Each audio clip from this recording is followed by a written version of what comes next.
हरे कृष्णा, राधे राधे। आप सबका वेलकम है वृंदावन सखी में। आई होप आप सब खुश होंगे, बढ़िया होंगे और हमारी तरह ठाकुर जी की सेवा में मदमस्त होंगे और ठाकुर जी की कृपा का अनुभव भी कर रहे होंगे। तो फ्रेंड्स, आज हम इस विषय में बात करेंगे कि गोपाल जी को भोग किस तरह लगाया जाए, क्योंकि हर घर में ठाकुर जी की सेवा होती है, हर घर में ठाकुर जी, हमारे ठाकुर जी को लाड़ लड़ाया जाता है। ठाकुर जी यानी लड्डू गोपाल जी, हमारे मुख से तो ठाकुर जी ही निकलता है, क्योंकि हमारे यहाँ सखी भाव से ठाकुर जी की सेवा होती है। आपके अपने अपने भाव हैं, कोई पुत्र मानता है, कोई पिता मानता है, कोई सखा मानता है, कोई लालन मानता है। तो यानी जो हमारे ये प्यारे प्यारे लालन हैं, हर घर में इनकी सेवा होती है, हर घर में इनको सुलाया जाता है, उठाया जाता है, खिलाया जाता है।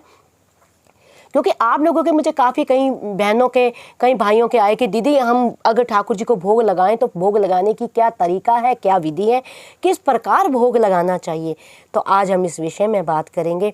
देखिए, ठाकुर जी के लिए हम भोग बनाते हैं, तो मैंने आपको पहले भी, मैंने इसके ऊपर कई वीडियोज़ आपको पहले भी दिए हैं, फिर भी आपकी बार बार क्वेरीज आती हैं और आपकी रिक्वेस्ट के ऊपर मैं ये दोबारा वीडियो बना रही हूँ। ठाकुर जी को भोग बनाने के लिए क्या करना चाहिए, ये वीडियो भी मैंने रिसेंट डाला है, आप जाके मेरे चैनल पे देख सकते हैं।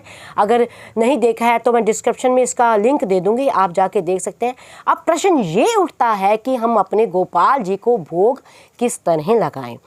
तो जब भी गोपाल जी को भोग लगाना है, ये बात आप विशेष ध्यान रखें कि जब भी आप भोग बनाएं, सबसे पहला भोग जो ठाकुर जी का निकालें।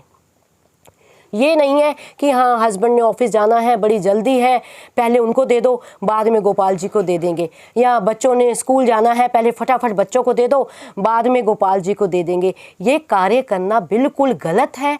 जब भी आप भोग बनाएं, सर्वप्रथम पहला थाल गोपाल जी का निकालें, गोपाल जी को भोग दें। और भोग में तुलसी दल रखना, ये तो आप सब भक्त लोग जानते ही हैं, भक्तों को पता ही है, हमारे प्यारे को बिना तुलसी के भोग नहीं लगता। और दूसरी बात, जब भी गोपाल जी को आप भोग दें तो इस बात का विशेष ध्यान रखें कि जो भोग है, जलता जलता सड़ता सड़ता भोग आप ठाकुर जी के आगे थाली न रख दें कि लो गोपाल जी खा लो। ये कार्य भी बहुत गलत है। जब भी आप गोपाल जी को भोग दें, देखो ये जो हमारे ठाकुर हैं ये छोटे से हैं और अति कोमल इनके अंग हैं, अति सुकोमल इनको ये ठाकुर जी हमारे हैं। अगर आप गरम गरम, आप ठाकुर जी को भूख लगी है, आपने गरम गरम भोग उनके आगे रख दिया और प्यारे को भी भूख लगी, वो गरम गरम भोग खा जाएंगे तो उनको कष्ट होगा, जीवा में छाला होगा, उनको पीड़ा होगी। तो इस बात का आपने विशेष ध्यान रखना है। जब भी प्यारे को भोग आपने देना है, भोग को थोड़ा सा हिला के, जो भी आप दाल फुल्का सब्जी पराठा जो भी देते हैं, उसको थोड़ा खोल के हिला के उसकी जो गर्म धुआं है वो निकाल के, उसके बाद ठाकुर जी के आगे भोग रखना है। और भोग रख के कहना है, प्यारे ये थोड़ा सा गर्म है, ज़रा आराम से धीरे धीरे आप खाएं।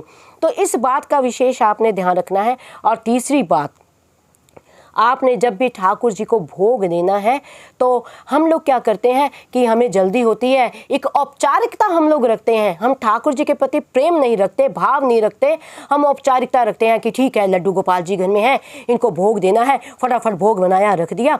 और जैसे बच्चा आया, मम्मी मम्मी भूख लगी है, बेटा गोपाल के आगे थाली है, जाके ले लो। हस्बैंड आए, रोटी दे दो जी, गोपाल के आगे थाली है, अभी देती हूँ। तो जैसे भोग रखा वैसे उठा लिया 2 मिनट के अंदर। ऐसा कार्य ना करें। हमारे ठाकुर जी आपके भोग को बड़े चाव से खाते हैं, बड़े प्रेम से खाते हैं। और जब भी भोग दें तो आप इस बात का विशेष ध्यान रखें और ये भाव रखें कि लड्डू गोपाल जी, हमारे ठाकुर जी उस भोग को चाव से खा रहे हैं, ये आप महसूस करें। अगर आप इस बात को महसूस करेंगे, ये भाव रखेंगे, तो आप देखिए आपको ये महसूस ही होगा। ठाकुर जी ये लीला करके दिखाएंगे, आपको लगेगा कि ठाकुर जी अभी भोग पा रहे हैं और ठाकुर जी भोग पा के संतुष्ट हो गए हैं, उनको आपका भोग बड़ा ही अच्छा लगा है।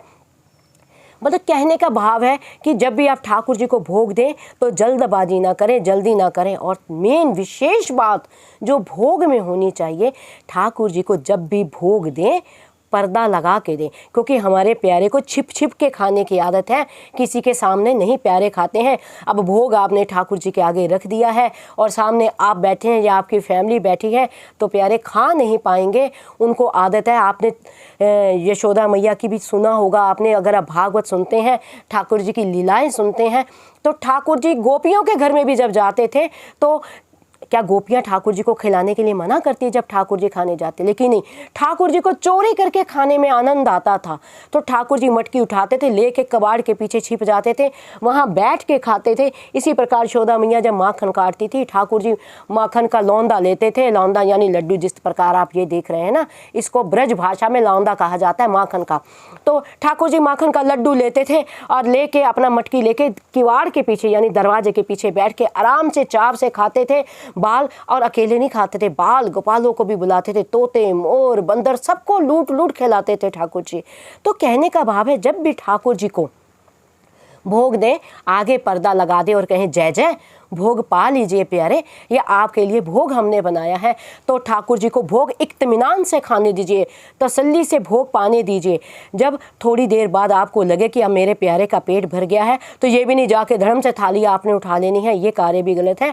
पर्दा हटाने से पहले आपने क्या करना है, ठाकुर जी को कम से कम पता तो हो कि आप आ रहे हैं, तो आपने 3 ताली देनी है ठाकुर जी को। ठाकुर जी को पता लग जाए कि अब ठाकुर जी हम आपका भोग लेने आ रहे हैं। अगर आपका मन भर गया हो, आपका पेट भर गया हो, तो इस प्रसादी को हम भी ग्रहण करें।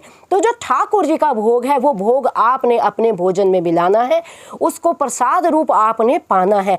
तो ये विशेष आपको ध्यान रखना है। हाँ, एक लौते ऐसे ठाकुर पूरे हमारे वर्ल्ड में हैं, जगन्नाथ भगवान, जो खुले में खाते हैं। वरना आप देखेंगे कहीं भी जाएंगे, चाहे आप हमारे बांके बिहारी जाइए, वल्लभ जी जाइए, राधा रमन जाइए, गोविंद देव जी, किसी भी दुनिया भर के किसी भी मंदिर में जाएंगे, जब भोग लगता है तो पर्दा लगता है, पर्दे के पीछे, और दिन में कई बार भोग लगता है। मुझे आपके ये भी प्रश्न आते हैं, दीदी दिन में कितनी बार भोग लगाएं? उसके लिए मैं अलग से आपको वीडियो दूंगी, क्योंकि इस वीडियो में बोलूँगी तो वीडियो बहुत बड़ा हो जाएगा। तो एक लौते ठाकुर ऐसे हमारे भगवान जगन्नाथ हैं, जो खुले में भोग खाते हैं, खुले में, साथ में दर्शन दे रहे हैं, और टनो टनो मनो मनो भोग लगा हुआ है, और प्यारे साक्षात खड़े होकर सामने भोग पा रहे हैं और भक्तों को दर्शन दे रहे हैं। लेकिन बाकी और जगह इस चीज़ का विधान नहीं है। बाकी सब जगह जब ठाकुर जी को भोग लगता है, प्यारे हमारे भोग पाते हैं, तो उनके आगे पर्दा लगता है। अगर मान लीजिए आपके यहाँ पर्दे की सुविधा नहीं है, अगर कोई बात नहीं, जहाँ ठाकुर जी को आपने बिठाया है वहाँ भोग देख के वहाँ से आप निकल जाइए और ठाकुर जी को आराम से चाव से भोग को पाने दीजिए। ये छोटी छोटी बातें हैं, कोई बहुत बड़ी बातें नहीं, कोई बहुत मुश्किल काम नहीं है। ये आसानी से आप लोग इस चीज़ों को फॉलो कर सकते हैं। आराम से तसल्ली से आप ठाकुर जी के लिए चाव से भोग बनाएं, चाव से प्यारे को खाएं, और यकीन मानिए, इस बात की मैं गारंटी आपको देती हूँ, अगर भाव से आप प्यारे को भोग लगाएंगे, चाव से प्यारे को भोग लगाएंगे, तो जो आपका लाडला ये प्यारा है ना, ये भी चाव से आपका भोग खाएगा और आपको ये बता देगा कि सखी आज तेरा भोग कैसो बनो है प्यारी, मुझे आज ये भोग में इस चीज़ का आनंद आया है और आज इस भोग में इस चीज़ का आनंद नहीं आया है। आप ब्रज की लीलाएं सुनिए, आप भागवत में पढ़िए, ठाकुर जी की बाल लीलाएं सुनिए, उसमें इस चीज़ का वर्णन आता है। आपके भावों का भोग ठाकुर लगाते हैं, जिस भाव से आप भोग लगाते हैं प्यारे, उस भाव से भोगों को ग्रहण करते हैं।